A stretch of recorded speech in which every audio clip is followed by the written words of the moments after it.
নমস্কার বন্ধুরা, recruitment update YouTube চ্যানেলে সকলকে স্বাগত জানিয়ে আরেকটি লেটেস্ট আপডেট নিয়ে আজকে 19/6/2020 আপনার সামনে হাজির হলাম।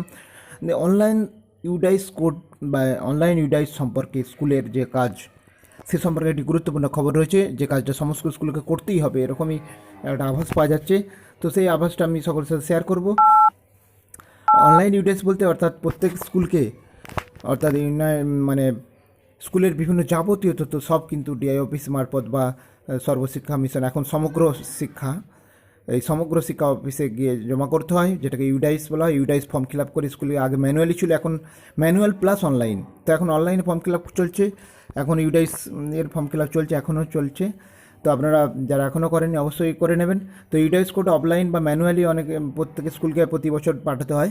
তো সেই সংক্রান্ত একটি খবর রয়েছে, অনলাইন ইউডাইস বা এই ইউডাইস পাঠানোর জন্য কী কী তথ্য দিতে হবে সেই নিয়ে তো ভিডিও রয়েছে বা আপনারা জানেন প্রত্যেকে, কিন্তু অ্যাকচুয়ালি একটি নির্দিষ্ট বিষয় নিয়ে কিন্তু স্কুলকে কী দিতে হবে, সমস্ত তথ্য কিন্তু দিতে হবে স্কুলকে। সেই সংক্রান্ত তথ্য আমি দেখে নিই খবরে কী রয়েছে 19/6/2020-তে।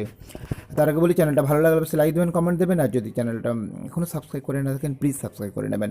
তা আসুন দেখে নিই কী রয়েছে এই ইউডাইস কোড নিয়ে বা ইউডাইস নিয়ে। দেখুন, ইউডাইসে চাই সকলের স্কুলের সব তথ্য, অর্থাৎ স্কুলের সমস্ত কিছু তথ্য দিতে হবে ইউডাইসের মাধ্যমে।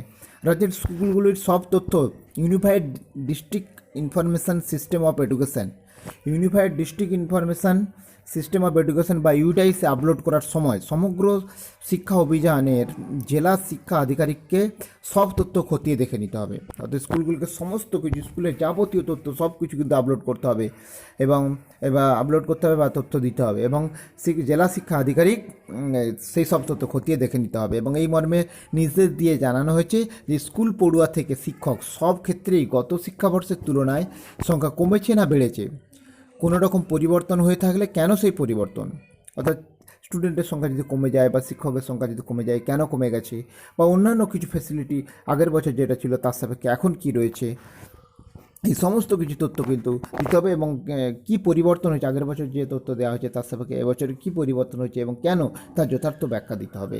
তাহলে এটা মানে এখান থেকে যেটা বোঝা যাচ্ছে, সমস্ত স্কুলগুলোকে কিন্তু খুব মানে যত্ন সহকারে এই ইউডাইস কোড ফর্ম ফিল আপটা করতে হবে, কারণ এখানে স্কুলের যাবতীয় তথ্য আপনাদের দিতে হবে, সুযোগ সুবিধা যেগুলো পাচ্ছেন তার সঙ্গে যেগুলো অসুবিধা রয়েছে সমস্ত কিছু তথ্য, কারণ এগুলো জেলা আধিকারিক খতিয়ে দেখবেন এবং এর উপর ভিত্তি করেই কিন্তু স্কুলের বিভিন্ন ফেসিলিটি বা স্কুলের বিভিন্ন যে গ্র্যান্ট সেটা অনুমোদিত হয়। তো যাই হোক, এটা খুবই একটা গুরুত্বপূর্ণ ব্যাপার। তো আপনারা অবশ্যই ভালো করে ইউডাইস কোডটা offline plus online fill up করবেন, এবং সেরকমই আভাস পাওয়া যাচ্ছে এই খবরটা থেকে। তো যাই হোক, এই ছোট্ট খবরটা আমি সকলের সাথে শেয়ার করলাম।